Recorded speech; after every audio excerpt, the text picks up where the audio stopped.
నేనా మా ఊరికేంచి 7 కిలోమీటర్లు నడుచుకుంటూ పోయి చదువుకునేది. మా ఊర్లే బడే లేకుండే, మరి చదువుకోవాలంటే 12 కిలోమీటర్ల దూరం పోవాలి. మా గోస చూడలేక మా నాయన ఓ డొక్కు సైకిల్ కొనిస్తే అట్లా పోయేది అని పెద్ద మనుషులు చెప్తారు. హౌ మరి అన్నూర్లా ఈ స్కూలు లేకుంటుండే. ప్రైవేట్ బళ్ళు ఏన్నో ఒక కాడుంటే పెద్ద పెద్దోళ్ళ పిల్లలే ఓదురట.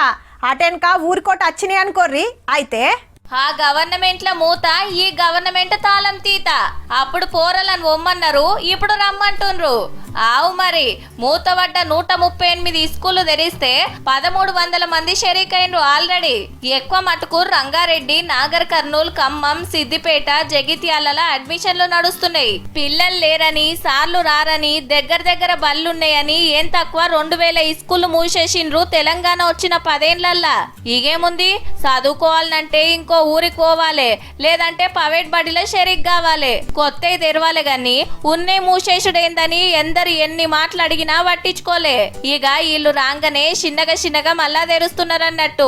సవలతులు కూడా పెంచుతుండే వరకు సర్కార్ జాబులు చేస్తోళ్ళ పిల్లలు కూడా గవర్నమెంట్ బళ్ళకే రాబట్టిరి. ఈ ఏడు ప్రైవేట్ కు బాయ్ చెప్పి ఏం తక్కువ 50,000 మంది సర్కార్ బడిలో అడ్మిషన్ తీసుకుండ్రంటే చూడుండ్రిగా. మళ్ళా ఇంగ్లీష్ మీడియం సుతా చెప్పబట్టిరి. బడి డ్రెస్ కొనాల్సిన పని లేదు, పగటి బువ్వ పట్టుకరావాల్సిన తిప్పలు లేదు. కంప్యూటర్ పాఠాలు, ఆర్పారుండే టీచర్లు, పెద్ద ఆటల మైదానం. అందుకే వేలకు ఫీజులు కట్టి ప్రైవేట్ కు పంపే కంటే ఇండ్లకు పంపింది నయం అనుకుంటున్నట్టు. కానీ ఇంకా కూడా కొన్ని స్కూళ్ళల్లా సరిపోను సవలతులు ఇవ్వట. జరా ఆటి మీద గిన ఓ నజరేయండి సార్లు.